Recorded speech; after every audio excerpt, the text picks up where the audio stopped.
Uh, okay, good afternoon to everybody, and I'm glad that we convened in such difficult conditions. First thing I would like I would like everybody to give up the expectation that this current crisis can be cured or we can overcome it because it's in very nature of our civilization.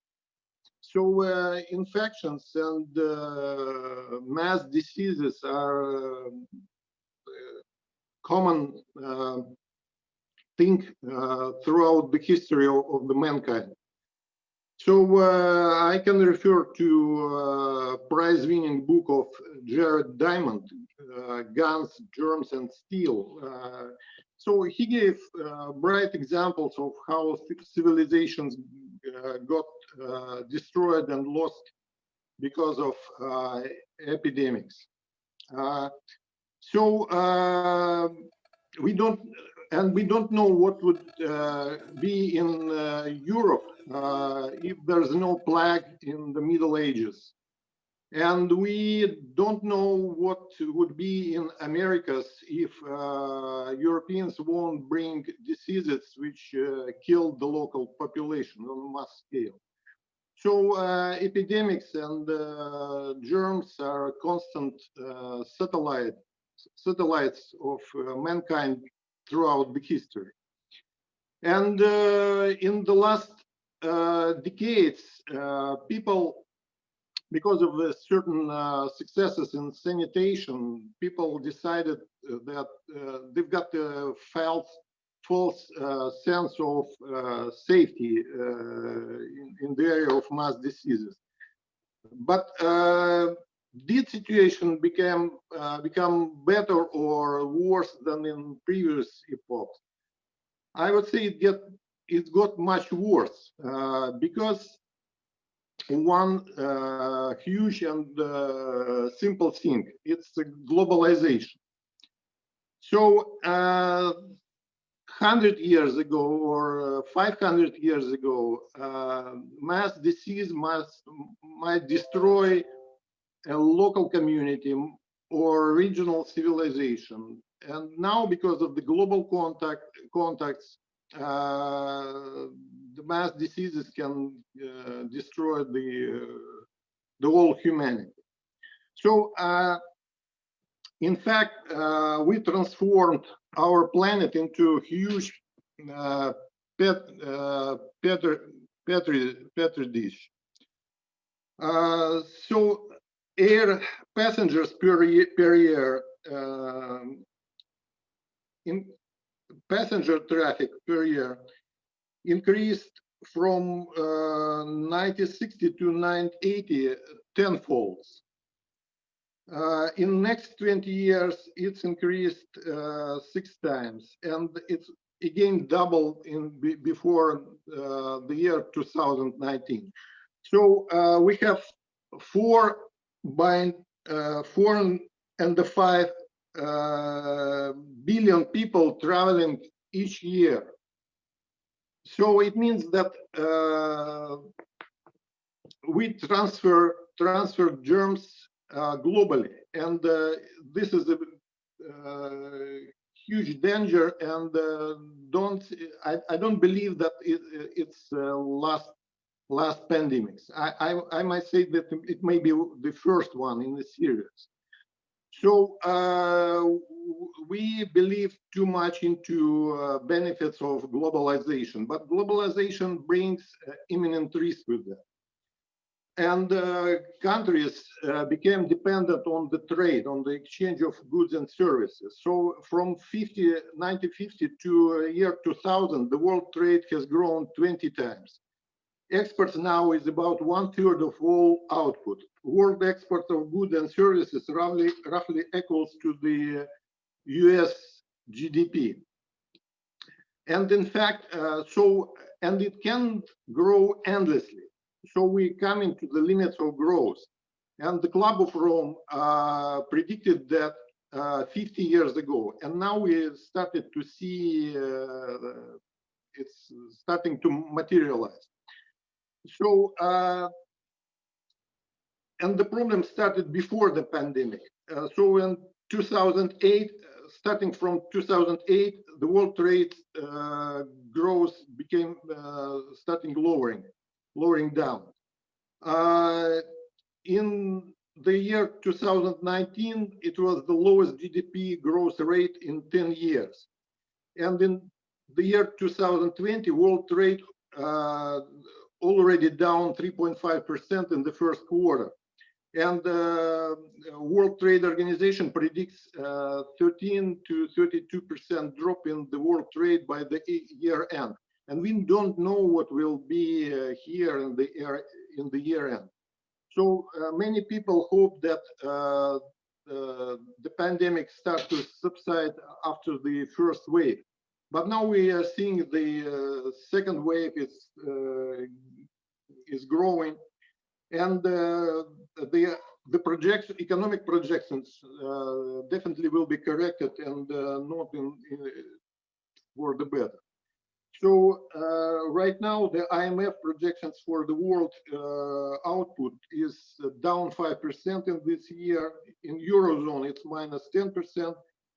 And some countries like France, Italy, Spain, minus 12, 13%. And they have optimistic figure for emerging market, it's minus 3%. But in fact, nobody can say what happens next and what will pay for this.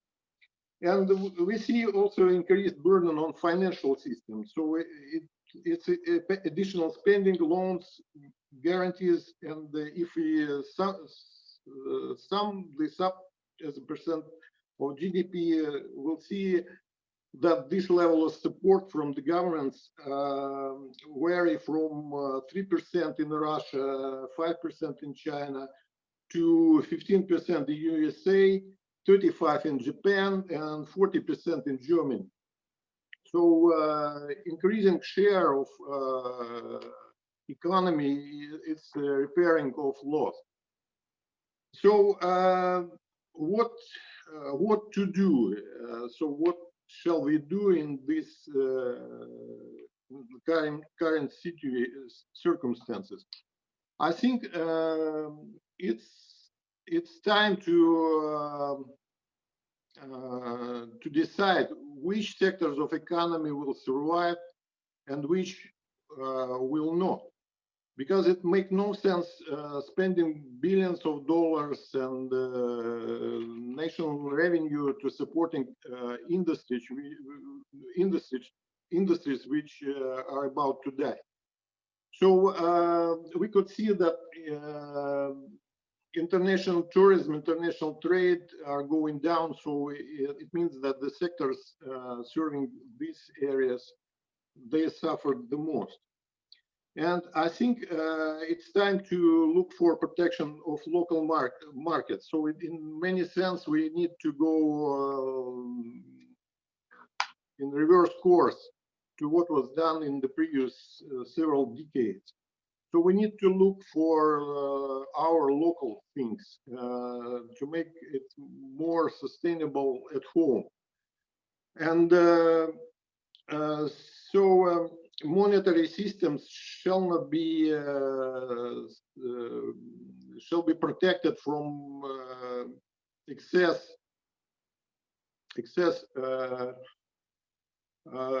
influence from the side of foreign trade. So we can't depend on only on export revenue. So the financial flows must be local generated. So we can't borrow from outside. So we need to create financial wealth inside the national economies. And in the end, I would say that the popular concept of one world, one village, one global village proved to be far too risky. And I would say that one world, many local villages is an answer. Thank you very much. Thank you very much, Igor. Sorry I disappeared for a bit of technical problems in the new normal. So yes, quickly to mention that I couldn't before that Igor Lavrovsky worked for many years at the Russian Academy of Science in the field of energy forecasting and energy policy formulation. He spent several years in Canada as a university professor and a program director, and later has advice on various business projects. Thank you very much for your expertise. And now I would like us to listen to Patricia Miranda. Patricia is the advocacy coordinator at Latindad. She has been working there since 2018, but before she was senior officer on finance and for development in Bolivia Fundación Jubileo since 2006. And she holds an MBA and at EMI from Bolivia and Tecnológico from Monterrey, from Mexico, and studied a specialized program on financing strategies and debt relief international. So she's gonna talk about Latin America and share with us her expertise. Thank you, Patricia. Thank you very much, Artemisa. I will share my screen. Well, hello everyone. I will speak about the situation of Latin America, and you can see here a picture that says in Spanish, stay at home. And I picked this one because this was the call for the great lockdown, and it was very difficult for our region to actually stay at home. And you will see during my presentation why. First, I would like to talk about the lockdown in Latin America, a few issues as the whole world stopped. In our region as well, all economy sectors stopped except the care economy, revealing the high burden of non-paid care work on women. Latin America has a very huge informal sector. It's over 60%. This made it difficult to accomplish a lockdown. Most of these people are self-employed, so they live and eat with what they earn on a daily basis. So for many people, the decision was to die from COVID or die from hunger. The other part of the population, of the economically active population, also lost their jobs. It's 34 million of jobs were lost. The global value chains have collapsed. And this has an important impact in Latin America because still many of our countries are commodity exporter, and it had an impact as well on trade. Before COVID, we had already a food insecurity with 54 million people. This, of course, in the last months has increased. And you can see in this picture, these are women making demonstrations outside their local government. And on this paper says, we are hungry. I want also to state that the crisis did not start with COVID-19. In Latin America, we have all our countries in 2019 have already a fiscal deficit, as you can see, on average, 3.2 for the region, but you can see how Brazil or Costa Rica, Ecuador have really high deficit levels. But it was not only for many of them, not only in the last year, some of them had fiscal deficits for 2 years, some of them even for the last 6 years. So we can see that we already have limited fiscal space. And this was in part because of the decrease of commodity prices that started in 2014, and from that year on, the growth and also the fiscal incomes started to decrease. We can see here as well the debt in Latin America, because of course that deficit that you saw was financed with debt. And you can see here in red the debt in 2014, and in gray, the gray bars, the debt levels in percentage of GDP for 2019. And you can see that almost for all countries there was an increase. On average for Latin America, we are currently around near 50%. but projections say that this might increase over 60% after in a post-COVID period and during recovery. So what is and what are part of the impacts of the economic impacts of COVID? Sovereign bonds issuance have increased, and you can see here that several countries between March 2020 and June have issued sovereign bonds. You can see also in the right, the interest rates. It was diverse from a low interest in Peru from 2.7% to Honduras with 5.6%. Though it's important to say that almost all Latin American countries are considered middle-income countries, and therefore the access to concessional financing is very limited. But besides issuing bonds, there has been other sources of funding in the last months, as the IMF, with not only with emergency packages, but also with different programs that they are already starting to negotiate, or in other cases to implement, and other financing from multilateral institutions. But as I mentioned, our region doesn't have access to concessional financing, and usually not to low interest finance.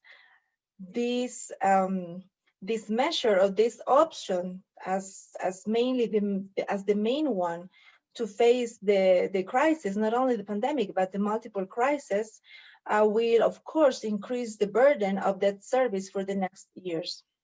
So after what I mentioned, of course, the poverty levels are increasing. 45 million of new poor people are projected for the end of 2020.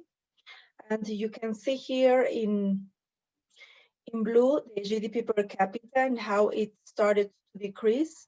And you can also see from this trend from 2014. And you can see in red how poverty started to increase.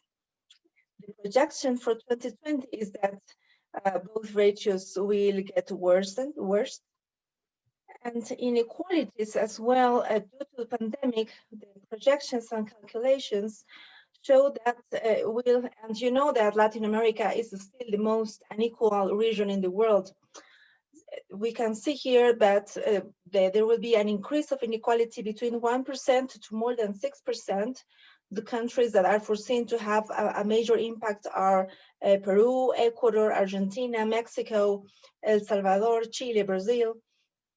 But as you can see as well, all countries will have this impact.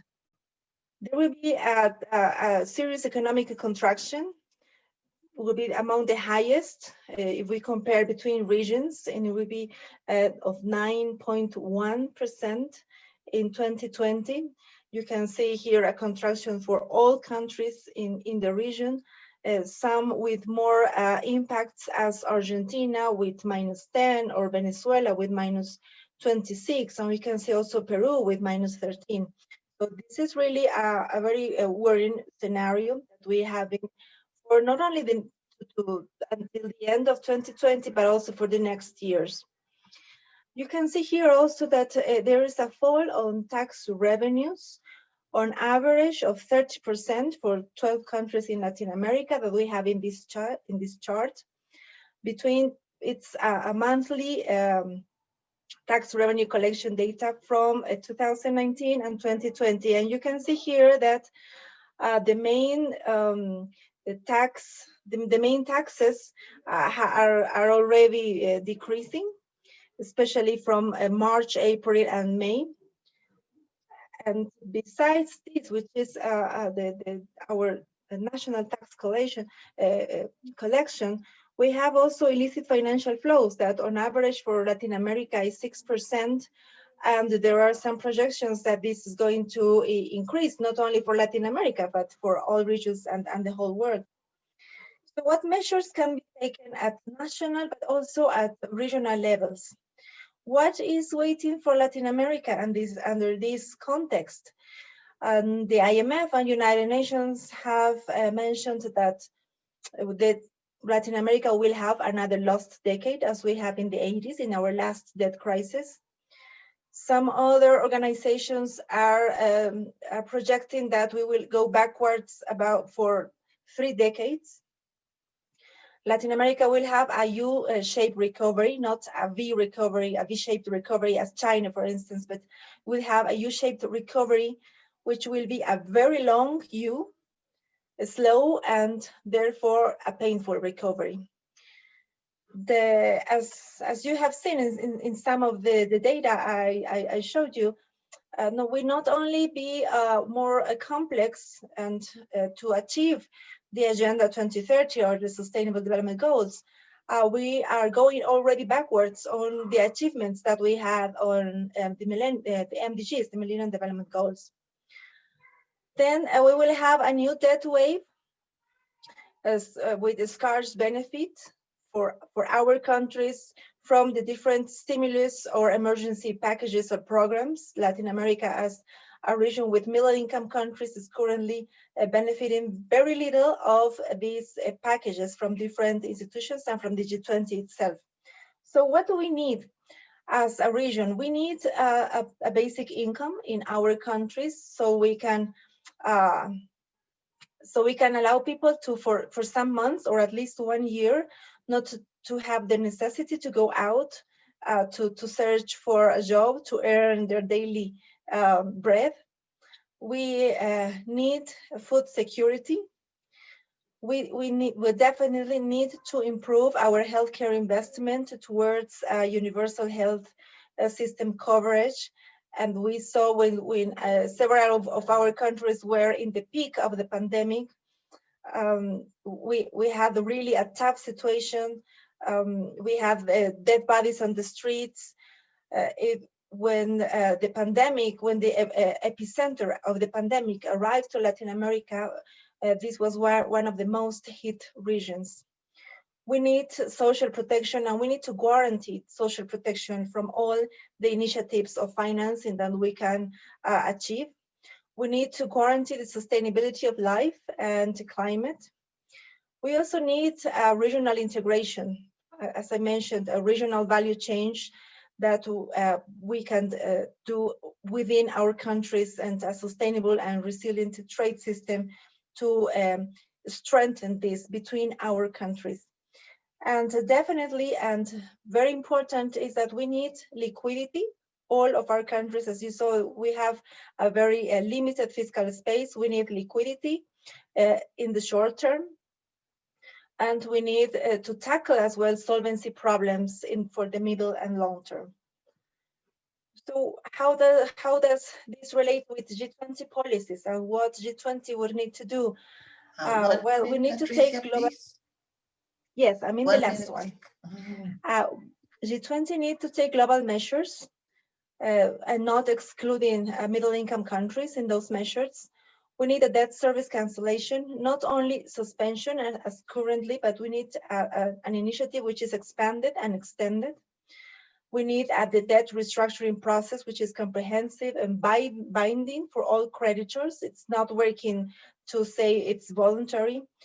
We need an issuance, but also a reallocation of special drawing rights, which would be the main concessional financing access that Latin America could have, and tackling illicit financial flows and a global tax reform.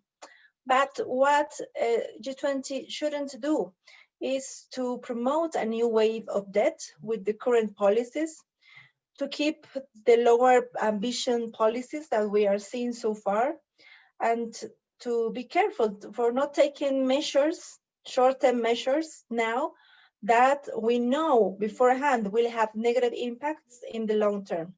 Thank you very much. Thank you, Patricia. This is very informing, but also quite unsettling overview of what's happening and what could happen in other region, in our region. So let's hope this panel and other efforts from C20 can help turn around the current prognosis. Okay, so now I would like to introduce Davis Akombo. He is the Executive Director at Ururu Community Development Project. He holds a master's degree in development studies and is currently a PhD candidate in development cooperation. He co-chaired the C20 Inequality Working Group in 2017 and participated actively in the C20 Summit and the development of policy briefs. Furthermore, he sits in the G7 Global Task Force and has been instrumental in development guidelines on COVID-19 responses for the G7. Thank you, Davis. I give you the floor. Thank you very much indeed, Artemisa, and hello, everyone. I'm very pleased and honored to participate in this panel, and kindly allow me to share my presentation. Thank you very much, ladies and gentlemen. I'm very pleased to speak about the impact of the financial and economic consequences of the great lockdown. And I will be speaking about the impact in my country, Kenya, the East Africa region, the entire Africa, and finally make demands for the G20. Now, as far as the impact in Kenya is concerned, I would wish to state that in March of this year, the first case of COVID-19 was reported in Nairobi. And as a result of that, the government of Kenya imposed quite a number of containment measures. I'd also wish to state that our president came up with what he calls the Big Four agenda, which includes food security, affordable housing, manufacturing, and affordable healthcare for all. And the impact of COVID-19 has really affected the agenda that our government has put in place. Now, the government of Kenya imposed a number of containment measures, which include social distancing and restrictions in non-essential movements in public places and so forth. And the government also imposed a curfew, which restricted movements in certain times of the day. The government responded by promoting social protection flows, by enhancing cash transfers to the most vulnerable people. And of course, our government earmarked 0.4% of the GDP to respond to the impact of COVID-19. In terms of fiscal and monetary policies, the government reduced the VAT rates and also the corporation taxes. It further went ahead to convince the Central Bank of Kenya to reduce the rates of lending, which would now enable our commercial banks to provide credit to Kenyan public at a reasonable rates. Now, there was a meeting of the African women ministers of foreign affairs, and in their communique, the Kenyan Minister for Foreign Affairs called for debt relief and debt cancellation to enable the African countries to respond to the COVID-19. Now, statistics show that East Africa is one of the fastest growing region in Africa in spite of the COVID-19 disruption. And the entire East African nations reported the transmission of COVID-19, and they responded in different ways in Uganda, in Ethiopia, Sudan, and so on. Of course, Tanzania did not impose any restrictions. Of course, we understand that member states of the WHO are able to follow the guidelines or give reasons as to why they do not want to follow. Now, in terms of the impact of COVID-19 on the GDP growth in East Africa, you can see the list of different countries in East Africa, which include Burundi, Kenya, and so on. Now, before COVID-19, there were projections of the GDP growth in East Africa. For instance, in Kenya in 2020, there was a projection that the growth would be 6%. And on the baseline scenario, it was actually 1.4. Now, it clearly shows that the economic growth in East Africa has been affected very negatively with COVID-19. You can see the projection of the East African GDP growth from the year 2018. It was 5.2. That was at the average, and also in the year 2019, the average growth was at 5%. And because of COVID-19, it has been established on the baseline. On the baseline and also on the average, it has been established that there is going to be a reduction in the growth because of the containment measures that were imposed, and which made it extremely difficult for people to get involved in work. Now, in the entire Africa, it is still too early to know the impact of 19. However, a lot of signs have demonstrated the negative effects. For instance, there is lack of medical supplies, and also the sanitary measures that have been prescribed by the WHO are not easy to implement in Africa. For instance, because of the population that is too high in crowded places and so on, it's extremely difficult to practice social distancing and so forth. There has also been a loss in livelihoods and a looming debt crisis. As a result, also, there are fears of political and security risk that can result from the COVID-19. When people go out on demonstrations and asking for food and so on, it can easily create a problem.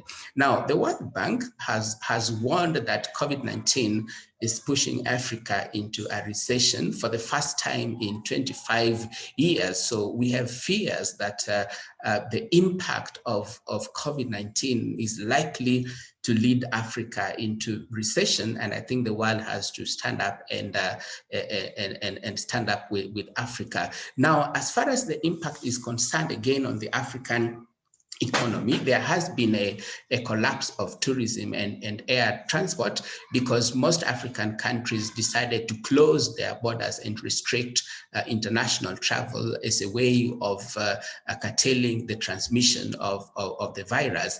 Secondly, there has been a drop in remittance. As you know, a lot of people in the diaspora usually remit funds to their relatives and people back here in Africa, and this has been really affected by the COVID-19. There has also been issues of capital flight from Africa due to unemployment and so on. And also there is depreciation of our local currencies like Kenya shillings and Uganda shillings and so forth. As far as economic growth projection is concerned, you are able to see the projections. There is the baseline and also the optimistic scenario, the less pessimistic scenario, and the pessimistic scenario. We do hope that we would be able to achieve optimistic scenarios so that the economy of Africa can be able to stand up again. And as you know, 85.8% of the African workforce are working in the informal sector. And when restrictions and other containment measures are imposed, then it's extremely difficult for them to go out and work. And that's why you are able to see on the screen people going out on the street to demand for food, to say that we cannot stay at home, our children are dying, there is no water, and so forth. And this poses a security risk. Of course, there is the remittance flows that I've mentioned earlier on, which has declined by about 23.1%. In African countries, for example, in Somalia, it is estimated that a lot of the GDP growth is contributed by remittance from people in the diaspora, and this has really been affected. Now, we have a crisis in Africa of debt, and 8 countries are classified in debt distress, and another 11 countries at high risk of debt distress. And this has been worsened by the COVID-19 because the economy has really been affected. You can realize that the debt to GDP ratio in Africa has increased from 39.5% in 2011 to about 61.3% in 2019. And you also realize that Africa pays a lot of money when they're servicing the debts. As you can see on the screen, you can see the rising external debt to GDP ratio in Africa right from the year 2010 up to 2018. And in 2018, it rose up to about 60%. And this really makes development effort difficult. Again, African countries have borrowed a lot of money from multilateral, bilateral partners, from bonds and commercial banks. And this has effect on how African countries are running. Finally, the demands that we have for G20, one, we request for a debt standstill that would give the government the fiscal space to address the crisis so that they can be able to raise money through taxation to run development programs. And we are also asking the G20 to support Africa's financial resilience, one, by extending the debt standstill and relief. And we are also asking for the IMF special drawing rights to be extended at least for the next 2 years. The second demand is that the WHO should be supported to create a healthcare fund so that we can be able to achieve universal healthcare for everyone. And thirdly, we are asking G20 to set up a global fund to strengthen social protection so that we can have access to microcredit, we can have support of our livelihoods that are protected. And finally, we ask the G20 to develop policy that would develop seeds of future resilience so that together we can stand as one planet, one world, and develop our countries. Thank you very much. Thank you, Davis. That was very informative and project with a lot of proposals as well. Presentation is also interesting how some things are different, but some other are the same across regions. I think it's also one of the assets of the panel to be able to present these differences and contrasts among regions. And finally, I would like to introduce Miriam van der Stilche. She's a senior researcher at Solmo, Netherlands. She specializes in issues around the financial sector and trade. And since 2008, she has closely monitored the EU decision-making on financial reforms. She also has studied the agricultural commodity derivative markets, their financial participants, and financial products. She has extensive experience in research and advocacy around free trade agreements and the World Trade Organization, as well as supermarket supply chains. Miriam holds a master's degree in modern history from the University of Leuven and a master's in philosophy and international relations from the University of Cambridge in the UK. Thank you, Miriam, for being here today, and I leave the floor to you. Hello, everybody. Thank you very much for the very interesting and unfortunately not so positive messages that is getting out, because I think even if the messages now are already very bad, you know, the second wave and the consequences are going to be really dire.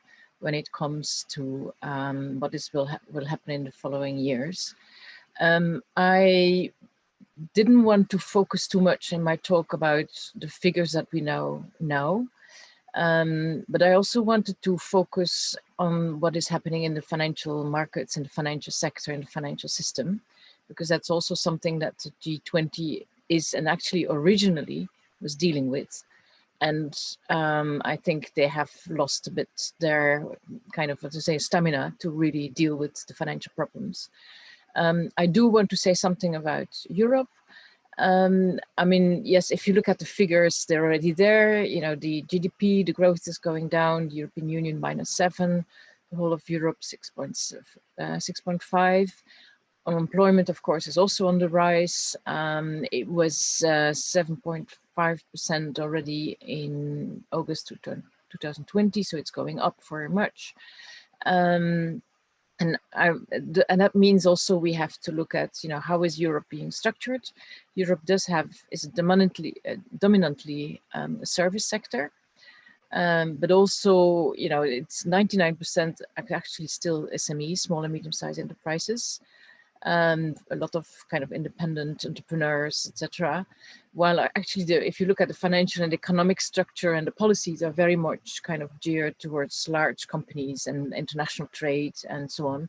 While what we were seeing in the pandemic, of course, it was the basic workers who were least paid, who were the ones who were kind of really making the economy and society still being running. So you can see a little bit also how the economic structures are not kind of supportive of kind of the basic needs of people and the economy. And that I want to also show that when there was talk about restructuring and stimulus packages and central banks coming in, there's no real strategy, you know, and vision on how we should restructure them.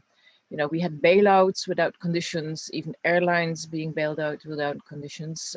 In some countries they do, and in others not in the Netherlands, for instance. And there's really no vision on, you know, how do we build better and what is needed. So for the moment, I think the consequences are not too dire yet, although they are, but I mean, they get worse because the stimulus packages might kind of be reduced. You know, it was never foreseen that it would take such a long time. And certainly, you know, there was talk about the second wave, but they didn't kind of really plan for it. So what we saw in Europe is that the fiscal stimulus packages were very much scattered. There was very little coordination at European level. And don't forget also on regarding health, interference with health, the European Union as a structure and its mandate is not about health issues and not about tax issues. That's also important. So, you know, there was also a fight around the recovery fund, you know, who will finance whom amongst the European Union. But the question is also going to be in the future, how much debt will the countries being able to sustain and to kind of put into the market, and what will it mean for the next generations to be paid? There's very little answer for the moment on those questions. One issue that also came up is that the European Central Bank was also putting what is called quantitative easing, was putting a lot of money into the financial markets, but actually the question remains, you know, how much is it really stimulating the economy, but even more, how much does it really trickle down to people? Even the Dutch central banker has been, I mean, the governor of the Dutch central bank has been saying, well, it helps more companies than people. So that really kind of, and I think although the ECB has been saying, you know, it's not about kind of central banks intervening so much, but also very much about what governments can do. But at the same time, you know, the whole discussion is in how far does the ECB has a mandate to buy up the debt that is being issued by the governments. And at the same time, there was also controversy that the ECB was buying up corporate bonds, some of them being from the big oil companies, even bonds up to 2050, while at the same time there should be no oil being put out anymore. So there are some controversies about how this stimulus has been organized and who is benefiting from them. It also, I think, if you look at the future, it's quite likely that the recovery will be split. It's called a recovery, meaning some sectors might grow and others might really kind of fall. And there's no kind of real vision on how to deal with those. I think what is important to look at in the financial sector is that the banks were told to use their buffers to kind of continue to support their clients. Remember, we were saying basically the buffers are not big enough, but basically there are, at least they have some possibility now to be resilient and to ensure that they don't have to ask immediate debt return by their clients. But the question still remains, you know, they need to be profitable at some point. You know, how far are they going to continue to support SMEs, in what way? You know, are they going to orient themselves to sustainability initiatives and so on? They were pushed and asked and required by the supervisors to, and I think that's an important one because that didn't happen everywhere. Like in the US, it didn't happen, to retain their profits and not distribute dividends, which I think is important, and those kind of share buybacks, so that they had a bit of more of kind of reserves. And I think that's an important issue that we should look at also in the future. What also is important is that there was a huge volatility in the financial markets. And we have to remind ourselves that this was possible because the financial markets have rules whereby, you know, capital can flow every second, every millisecond, and the same with trading on particular on shares and bonds and others. They can kind of being traded immediately, and if there was like a flight into cash, yeah. So there was no thinking on how the financial markets have very little rules, let alone kind of thinking or kind of ways the investors are were trying to support the economy rather than trying to get their profits and not lose too much money. I think the second speculative move that we saw was that, and you can see the figures coming out, that the rich are becoming richer. You know, kind of even the calculations have been that the billionaires have seen their fortunes rise by 27% during the pandemic. So that's April to July, yeah. But also, for instance, we know that the tourism sector has been extremely affected. Lots of people have lost their jobs and so on.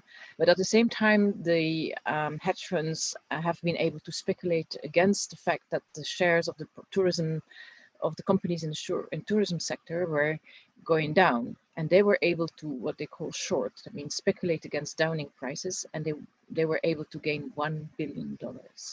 So that shows how the financial markets are completely split and not supportive of what is needed, you know, because they're called investors, but they're outvestors, I think, at the moment. I don't know how to call it. But I think that's extremely worrying. And I think that's also where I think in our demands, we have to come back on it. Another thing that is worrying is that what we saw in Europe is that they were calling, we want to have quick fix reforms that would make it more possible for the financial sector to be supportive and to invest. But I mean, looking at what has happened for the moment, we're not sure. But the problem is these quick fix reforms are deregulation. Sometimes completely, you know, not seeing the link, but I see the link with the financial lobby that has been taking place for the years before. And there's no conditioning on this kind of, okay, they are getting more relaxed rules. There's no conditions to restructure towards more sustainability and stuff to benefit the workers and the staff, etc. You know, it's also delays of laws. You know, we were asking, for instance, for years to make sure that food price speculation would not be able to be possible, at least to be transparent. Well, this might be kind of quickly fixed and getting away. So there is more kind of, yeah, the financial reforms don't look at the way how the financial markets are kind of dysfunctioning for the moment. Although in Europe, we do have already sustainable finance law, as we call them. That means they were in place before, and they continue at least to make sure that there's more ways that the financial sector is looking at impacts on climate, on sustainability of what is called ESG, environmental, social and governance issues. So that is going on, and the question is whether or not that will influence how in the future there will be more willingness to deal with the problems that are going to be very dire in society and in the economy. But at the same time, as I want to remind people, the European Union is continuing to negotiate trade agreements with liberalization of financial services and capital flows, which is kind of contradictory on what we would like to do. One major concern I think that we have is, why is it that we need so much speculation, so much stimulus packages, in the sense that are there so little reserves at the companies themselves to kind of provide their employees with some reserves, and why don't the workers or the employees themselves have so little reserves, so that they are unemployed and they really are hungry and really need support. And one of them, when we're looking at it as researchers of corporations at SOMO, we see that there was, trillions of dollars of dividend payments and share buybacks. And share buybacks are purely and only to make sure that the share prices continue to rise. And that also means that that money is not being paid for the workers. Yeah, and people really have to get that into mind, that that's what happened. And basically the stimulus packages are bailing out all the shareholders for the moment. So there are lots of concerns that we have in the current structure, and that there is so little kind of ways to think this through. There's kind of too little ways to look at how to build back better. There's no, in the G20, no consensus, like, what directions it should be, that, all countries could try and stimulate or even force their financial sector and the companies to ensure that their activities are beneficial for workers, for human rights protection, and for climate change. Of course, we see that there's too little attention and ways at the G20 level. But also at the EU, there's too little coordination and I think there should be a possibility for central banks and supervisors to come together. They are coming together in the G20 and in other fora. There is really something that needs to be done there, amongst others, to deal with the private debt that there is being held by a lot of investors in Europe and also in the US, of course. And they have been distributed through investment funds, and now they're trying to get their money back, but they knew it was very risky. It was being sold as being very risky investments, so they have to bear the consequences, and I think supervisors can do things there. I think also there has been not enough attention, I think, on the tax evasion stuff. If we ask countries to reform or to deal with the debt, then at the same time we have to make sure that tax evasion is not continuing. And I think there is also too little attention to what the central banks are doing now in the rich countries and what the impacts are in the south. So basically, I'm not sure whether I will manage to. I put something on my screen, and I'm not sure I will manage to share it because I don't see I can select it. But basically, I'm for our demands. That's what I wanted to put on the screen, but I don't think I managed. I think first of all, we have to see how does this debt come from, and what is worsening the situation of developing countries for the moment. One of them is that there's too much freedom of capital movements, which meant that there was capital flight, that there was speculation against the debt of developing countries, and so on. That the trade is going, trade in shares and bonds are not going in a direction that is supportive. So I just saw that Davies left out that demand, but kind of the control, what is called capital flow management, or capital controls in short, is something that is more and more discussed. I even saw the IMF kind of being pushed to move. So I think we should ask for acceleration of consensus about the use of capital movements, so that all countries feel free to do so, because most of them are afraid now that the financial sector then will retreat completely. And especially to say, some of these influences are exogenous, meaning nothing to do with the country itself. I mean, then that means that a country can take capital flow management or capital control measures. Sometimes it's quite complex to do so, to intervene in the foreign exchange derivatives markets. I know some countries, central banks can do that, others probably less, but that means, you need supportive measures for all central banks to be able to do so. I also think that there's being too little attention to reforms of the financial markets. We not only have too big to fail banks, but we have too big to fail capital markets. There, especially in the US, basically it has been called a monetary bailout. They really had to intervene because the financial markets were getting crazy, and basically too much risky bets had been made. It has nothing to do with intervening to stimulate the economy, let alone to help people to overcome the problems. So there's certainly too much concentration going on. BlackRock, for instance, has 7 trillion under management, and there is excessive and very short speculation that is allowed by the rules. And high frequency trading, for instance, I mean, you just have to stop it, shorting, etc. So I think it would be very important that there is more attention to do that, because that was originally what a G20 could do. They can ask, kind of other institutions to make proposals for sure. The same is that there should be a very strong demand and decision making that whatever is being restructured and the financial flows are being sent to central banks or by fiscal measures, this should be to build back better and have some minimum requirements what this means to kind of stop climate change and ensure that human rights and workers' rights are being accepted. I think another one which we don't hear, but I think we really should ask that there is a prohibition of share buybacks. I mean, this has nothing to do with benefiting the workers and the economy. And it's, this kind of money is now floating around and speculating even more. Rather, we should ask the shareholders to pay back to the companies. And I think one of, probably more long term, but on the one hand, we see developing countries now issuing more debt. On the other hand, it's going to increase more debt. And I think the principle of avoidance of over-indebtedness should be there. And there should be, of course, not only a voluntary demand for the current bondholders from developing countries to, at least hold back or to restructure the debt. But I mean, there has to be an interference in the markets by supervisors and by regulators to ensure that that it is taking place. For the moment, there's no structure there to deal with it, and that has to be dealt with urgently.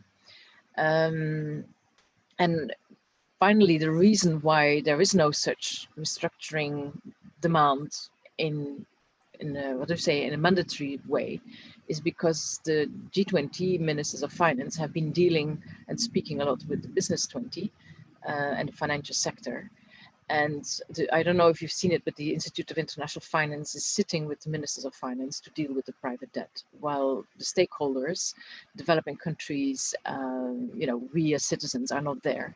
And one of my demands would be that the G20 has to stop the privileged access by the business 20 to the financial ministers' decision-making, because that's influencing them in a way that it doesn't benefit we, C20, and the population. I leave it there. Thank you. Thank you very much, Miriam. I think you also put into perspective the role of the financial sector and all the other explanations that we heard before, and how it's not this happening in a vacuum, but also there's some very powerful actors behind the scenes of what's going on. And just to put this a bit more in context, and before we go to an exchange of opinions and to the questions from the audience, you can start sending, if you haven't, you can start sending your questions, and we will start checking them. If you have for a specific presenter or just in general for the panel, please send the questions. And I just want to share a bit of context as well on these aspects that we've been discussing, and from the perspective of what has been happening even before the crisis. As Patricia mentioned, there were tendencies before COVID that were pushing the economy, as well as you all mentioned, like globalization and the financial flows. So I want to also share a bit of information about this with you. Just bear with me. So I was telling you about the idea of this panel that was as we did, put forward some ideas and some analysis. And I just want to share also this like general context that what was going on even before the COVID-19 crisis. And some of the things we've learned from past experiences in terms of crisis is that just before a financial crisis starts, you can see a rapid increase in asset prices. And what we can see here is one of my favorite charts that shows that in the 2007-2009 crisis, we know there was a rise in house prices experienced just before the meltdown. But if you can see in this graph, you had the dot-com bubble before, then you had the housing bubble in 2008, and then in 2018, from 2018 onwards, you could see what they call the everything bubble. Basically, you can see the rise of prices in crypto assets, in home values, in rentals, and of course in shares and this what they call top tier companies. Then we saw a kind of relief after the beginning of the lockdown, and this tendency was reversed. But now it seems that there have been signs of recovery in different markets. So you can see the first graph on the left side of the screen shows what was going on during the lockdown, and you could see the decrease in the asset prices. But now it started from June and onwards. You can see how we're experiencing again a deep rise in the price of assets that is almost leveling to what we had in December and in 2019. So this is quite worrying because we're going back into these trends of increase in price assets. That's usually a sign of a major crisis coming on. This is also, you can see the emerging market assets on the right, but also assets like platinum, palladium, gold, and copper are also going up. And also you can see on the cryptocurrencies on the right of the screen that are also recovering, and you can see what's going on since July onwards. The other worrying trend that we could experience even before the crisis was the rise in food and food prices. This happened also during the 2000 and 2009 crisis. You can see there was first steady increase in prices, and then after the crisis, there was a deep dive in the price of food. But then afterwards, 2 years later, we saw a massive increase in prices that led to many social issues, to food riots in some African countries, including Algeria and Egypt, the importation of grain, and also the need to preserve food markets, like in the case of Mexico, through financial instruments. And we can see this happening again. On the right, you can see how a deep decrease in prices also happening in this year, but we need to be aware and prepared to prevent. And I think it's one of the issues that the G20 should take care of, to prevent a deep or a profound increase in prices, in food prices. The other thing that already been mentioned, especially by Miriam, was how we had an economic expansion supported on poor regulations and financial liberalization. And this, as we know, usually leads to crisis. And we experienced this in unregulated markets, what happened with exchange rates in many countries. So on the left of your screen, you can see what happened to currencies in emerging markets. And also, you can see on the right what happened to the currency of some advanced economies like the US, Japan, and Great Britain. You can see that there was also a negative impact, but not as it was in comparison with emerging economies. Also, as Miriam also mentioned, and Davis also, the role of capital liberalization and how it produces large inflows and outflows of capitals. And you can see this how during also this period you've seen a lot of the blue line on the left shows the shock of capital flows in this period of COVID-19. And also you can see the non-resident portfolio flows from emerging economies and advanced economies on the right. So you can also see how a lot of money has been leaving the economy and how also there's a lot of debt growing, as Patricia and Dave also mentioned. And finally, we need to be aware of, to try to prevent what we now know that can happen since since 2008, but also from other crises. That is this process of unfolding crisis, when one crisis started in one sector of the economy or of the financial sector can lead to has an impact, a negative impact in other aspects of the economy, leading to what we know as unfolding crisis. So a financial crisis that can develop a currency crisis or a banking crisis or a debt crisis. So I think this is also very important for us to consider, and especially for the G20 countries to take this into account in order to prevent this to happen and to worsen the situation that's already going on, and it's becoming really difficult for all economies, as we've seen in this panel. And so thank you, and I just want to do some final remarks on what's been said. I want to point out the role that Igor mentioned on globalization and the increase of risk, and that has been shown and experienced through this period, through the COVID-19 and the Great Lockdown. Also, the role of trade, the role that trade is playing, and how we need to pay attention to different sectors and how they are responding to recovery policies, but also in what period of time we could expect recovery for certain sectors. It's really interesting, the proposal on monetary systems that are supported with home capital, with national capitals. From our comments on our presentations in Africa and Latin America, we also see the difficulties posed in different economies due to the informal sector, and how that made it possible for certain families to stay at home and follow these guidelines.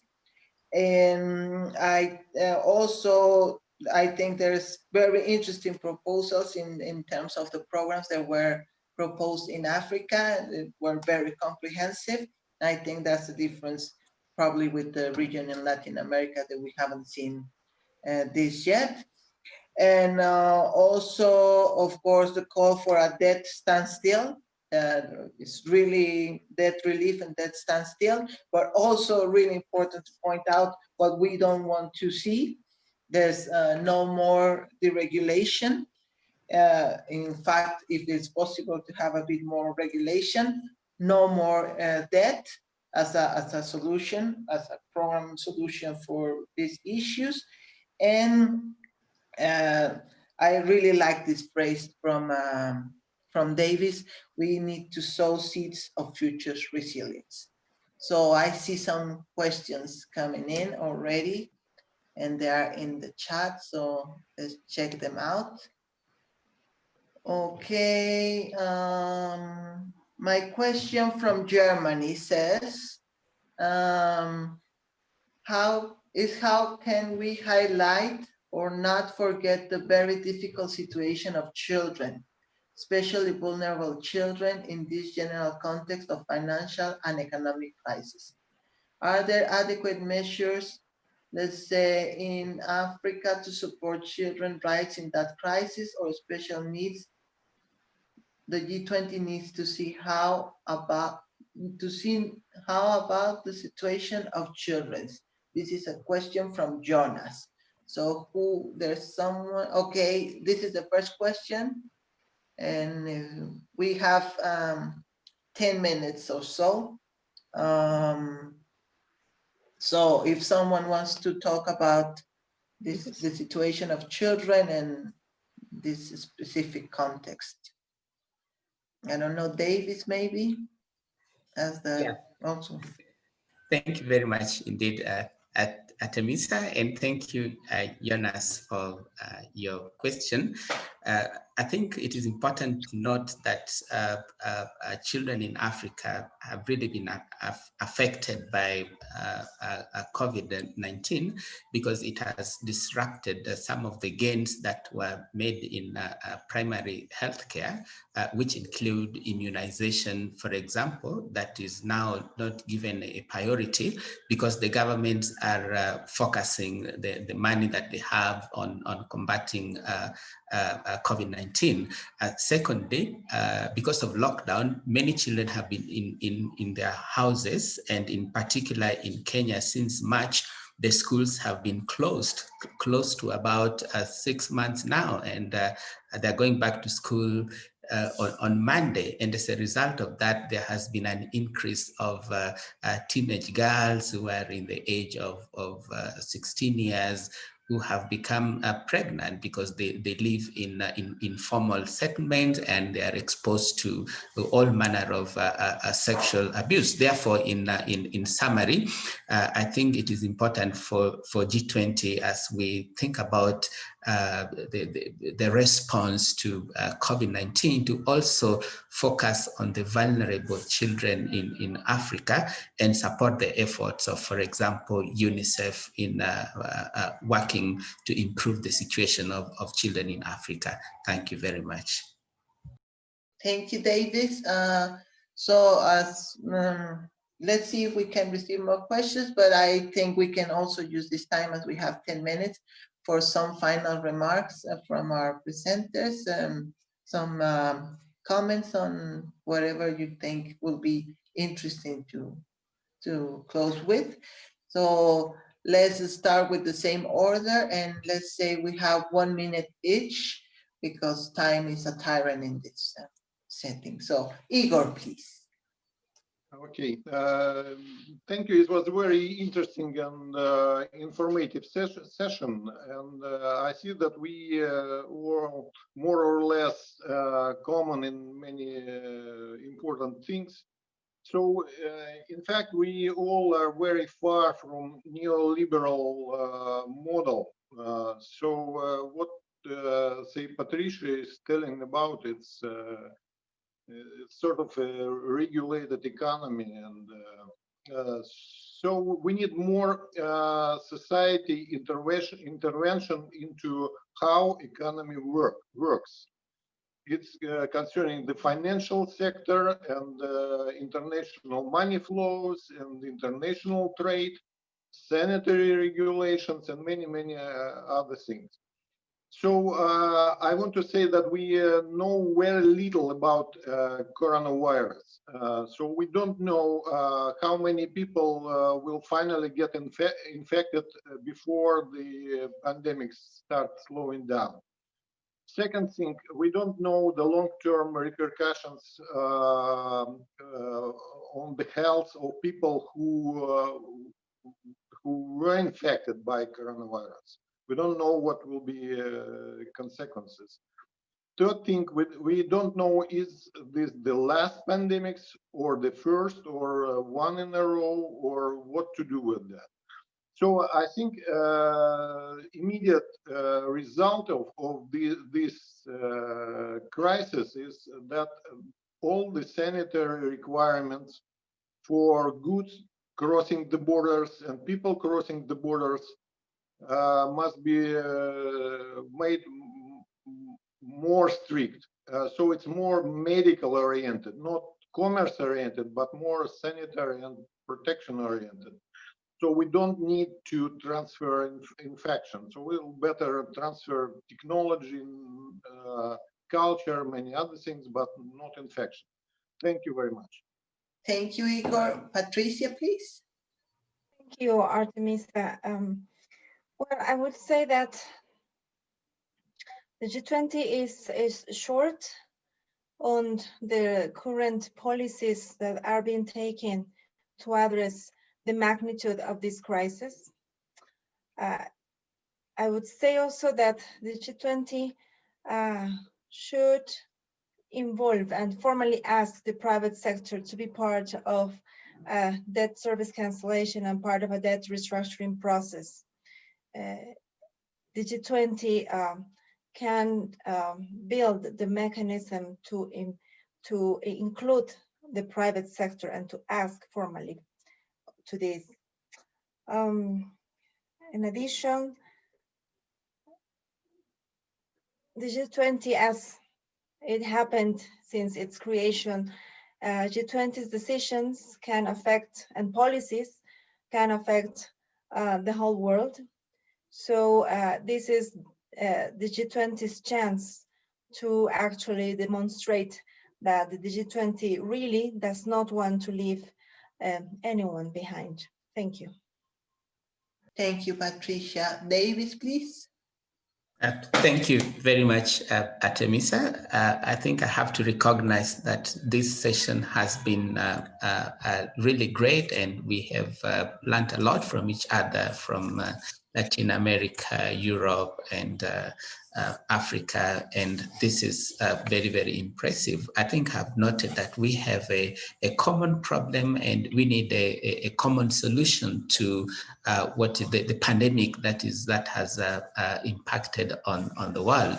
In summary, I would wish to call on the G20 to work very closely with the World Health Organization in the search for vaccine candidates, so that we can be able to have a vaccine against coronavirus, because I believe that once a vaccine has been developed and made accessible to everyone, then our African countries can rise again and develop our economies. Thank you very much. Thank you, David. And finally, Miriam, please. Yes, hello.